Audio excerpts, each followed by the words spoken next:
Hyderabad SR Nagar police station పరిధిలోని లాడ్జ్లు, హోటల్లో ఆకస్మిక తనిఖీలు చేశారు సజ్జనార్.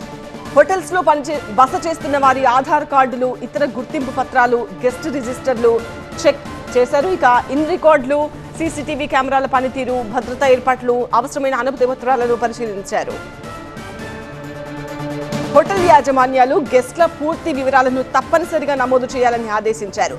సీసీటీవీ వ్యవస్థలను నిరంతరం పనిచేసేలా చూడాలన్నారు. అనుమానాస్పద వ్యక్తుల గురించి వెంటనే పోలీసులకు సమాచారం అందించాలని సూచించారు. ప్రజల భద్రత, శాంతి భద్రతల పరిరక్షణ, నేరాల నియంత్రణే లక్ష్యంగా ప్రత్యేక తనిఖీలు నిర్వహించామన్నారు సిపి సజ్జనార్. హైదరాబాద్ నగర వ్యాప్తంగా అన్ని జోన్లో ఉన్న లాడ్జెస్, 1000 పైన ఉన్న లాడ్జెస్ని ఏకకాలంగా మన ఆఫీసర్స్ అందరూ కూడా చెక్ చేయడం జరుగుతుంది. దాదాపు 5000 సిబ్బందితోని ఈరోజు ఆపరేషన్ కవచ్ భాగంగా ఈ యొక్క జనరల్ చెకింగ్ చేయడం జరుగుతుంది. అక్కడ ఉన్న కస్టమర్స్ ఎవరు ఉండొచ్చు, మేనేజ్మెంట్ ఏమేమి రికార్డ్స్ కలెక్ట్ చేస్తున్నారు, వాళ్ళు ఏమాదిరి సంశయాస్పద వ్యక్తుల, వాళ్ళ దగ్గర ఏమాదిరి సంశయాస్పద వస్తువులు ఉన్నావా అని చెప్పి జనరల్ చెకింగ్ చేయడం జరుగుతుంది.